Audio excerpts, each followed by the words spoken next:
Adventures in Research.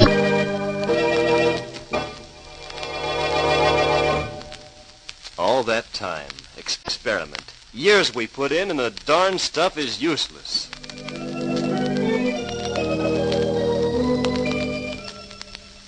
This is Paul Shannon introducing another in a series of programs dealing with what we found in the field of scientific research, as told by the men of science themselves.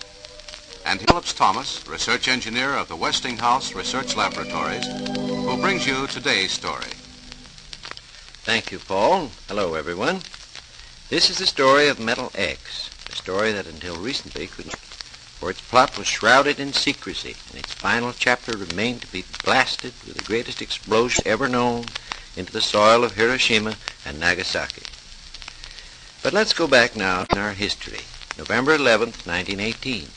The war to end all wars was over, and Tom Gray put his khaki suit and campaign hat in mothballs and went back to Bloomfield, New Jersey, to his old job at the... Come in. Tom, goodness sake, come on in, Tom. Howdy, Dr. Gordon. I'm back. Oh, so I see. And welcome, Tom. Well, ready to go back to work? We can use you. Sure thing. Oh, excuse me. You know Dr. Hemingway, don't you, Tom?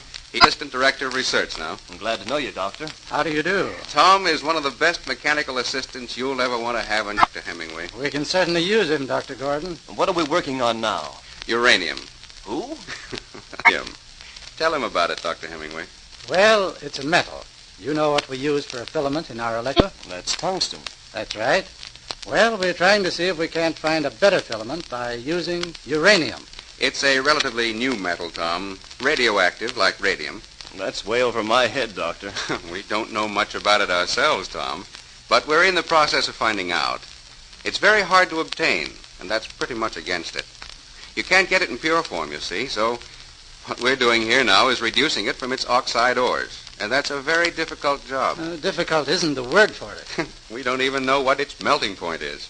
But, as I say, our big job at the moment is to get the pure uranium. Well, let's go. Where do I start? Anxious, isn't I it? should say. Right over there, Tom. Roll up your sleeves and get those crucibles set up. With your enthusiasm, we'll succeed in refining this stuff in 5 years instead of 10. It will only take 3 years, Hemingway. Only 3.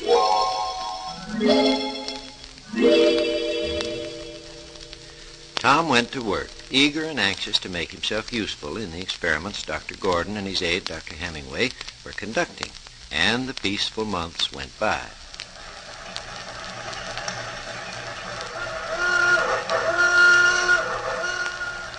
Tom Gray, what are you doing with that automobile? Come out and see it, Grace. It's mine. I bought it. Oh, for goodness sakes, wait, I'll be right out. Well, hurry up. We'll go for a All ride. right, I'm coming. Oh, goodness, it's beautiful. Is it new? Almost. A brand new, slightly used 1919 Model T. Only a year old. Can you drive it? Can I drive it? Get in and I'll show you.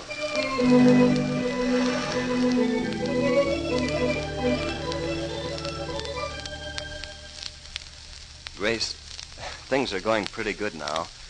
I've got a car and a good job at the lab, and maybe pretty soon Dr. Gordon will find a way to refine that metal I was telling you about, and I'll have a better job even than now. And well... Yes, Tom.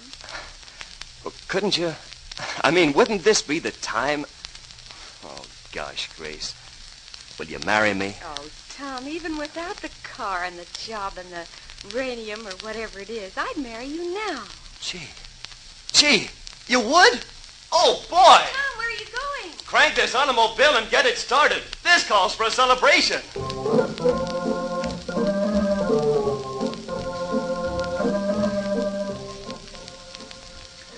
Well, Hemingway, that winds that up. We started with an oxide and we ended with an oxide. Obviously, Dr. Gordon, we were wrong. All right, Tom, you can write out the report, if you will. And help me straighten up the lab, and we'll call it a day. We're finished for the day, Tom. Oh, fine. I'll do the report right away. February 4th, 1921. Are you still using last year's date, Tom? Oh, that's right. It's 22, isn't it? I always do that for about 3 months after the new year. Anyhow, I guess I'm a little upset today. Something wrong? Some trouble? No, not exactly.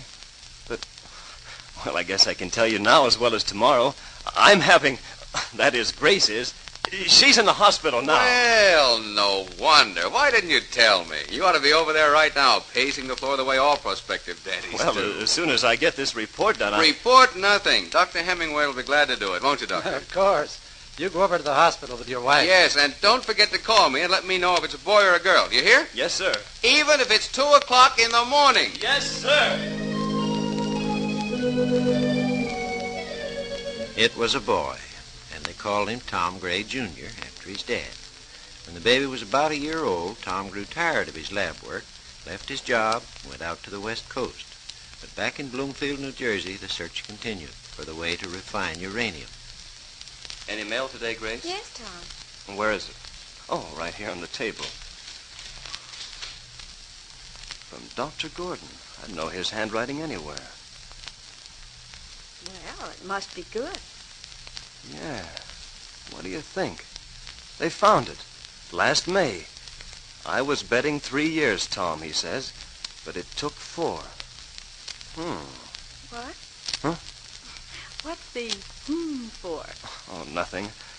Only after all their trouble to refine the ore and make pure uranium, they discover the melting point is so far below tungsten that it won't make a lamp filament anyway. How do you like that? All that time, experiment after experiment, years we put in, and the darn stuff is useless.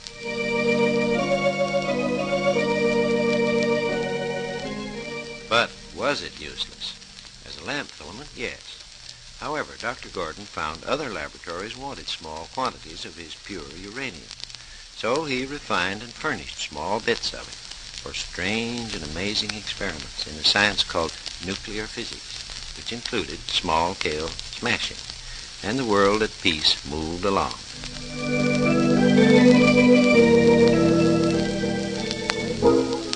I'm going to Florida. Gonna sink my dough in real estate. Make $1 million, you'll see. So across the Atlantic non-stop in a little monoplane Spirit of St. Louis or something that'd take you.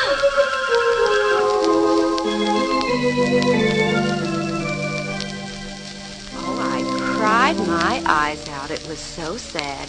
But, darling, those talking pictures are wonderful. They're simply wonderful.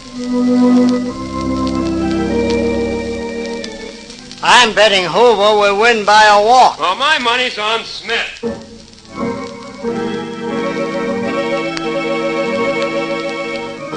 market has dropped 15 points in the last hour, and the tickers are at least 5 hours behind. Oh, you can't do this to me. I tell you, I can get the money. I've got to have the margin in an hour, or you'll lose every cent you have in it.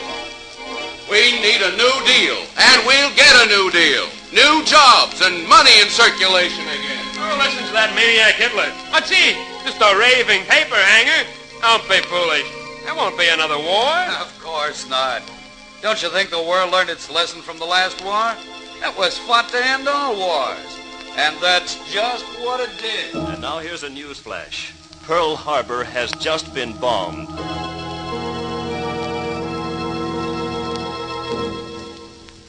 Yes, Hemingway. I often think about Tom Gray. You remember him. He has a boy just old enough to get in now.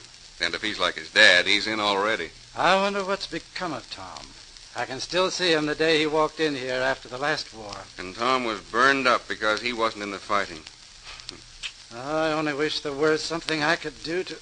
Oh, I don't know. I wish I could devise something that would help to blow those Nazis and Nips clear off the map. That'd make me happy. I'm sure it would. No, excuse me. Dr. Gordon speaking. What's that? Long distance? Put him on. Yes. The what? Uranium? Yes. 3 tons? Just a minute. We can put out a few thumb-sized buttons of the stuff at a time, a matter of ounces, but 3 tons? Yes? Yes. By all means. We'll get busy on it right away. Well, Hemingway, I think you may get your wish. All you have to do is produce 3 tons of pure uranium right away. For atom smashing? Yes. The government needs 3 tons of Metal X. Remember, from now on, it's Metal X, the biggest secret in the world.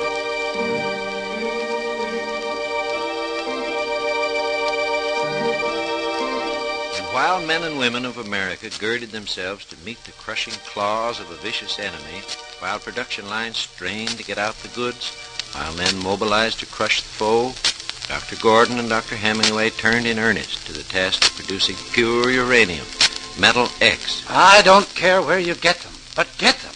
We need 3 wooden wash tubs. 3. And don't forget the sun lamps. That's important for the cloudy days, Doctor.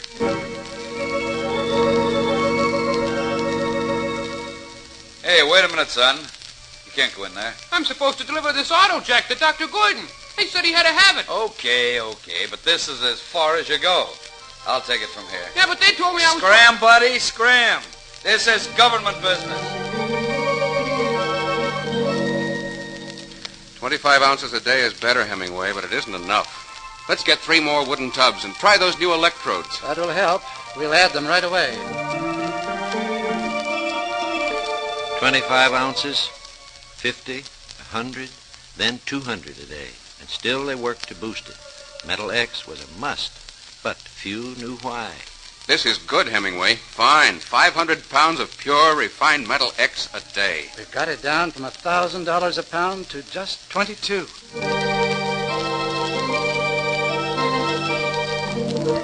A race against time that tested the ingenuity of Dr. Gordon and his engineers to the highest degree. No time to build machinery, no time for fancy thrills. Just deliver the goods. And then, while men struggled on rank tropical islands against a wily, fanatical foe, while men waited for anything in foxholes and pillboxes on ships, the final chapter was written.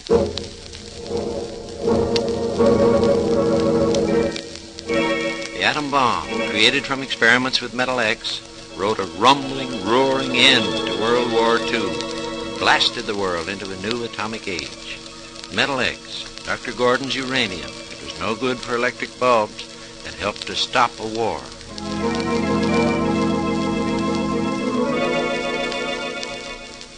Wherever Tom Gray is today, he will know for the first time that his labors helped in the beginning to end a war he thought, like us, would never be. That the metal that couldn't light a lamp could launch a thunderbolt of freedom. For it is said by those who know that even though early in 1943 another method was found to make pure uranium on a large scale, the work of Dr. Gordon and his aides in furnishing the vital metal when none other could be obtained set ahead the final victorious blow by a whole year. And who is to say how many men and women live today thanks to this adventure in research?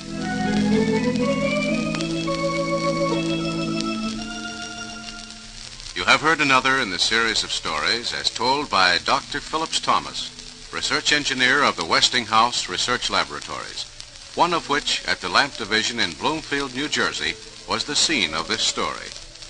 Although all names and certain situations were fictitious, this is a true story of the beginning of the atomic age.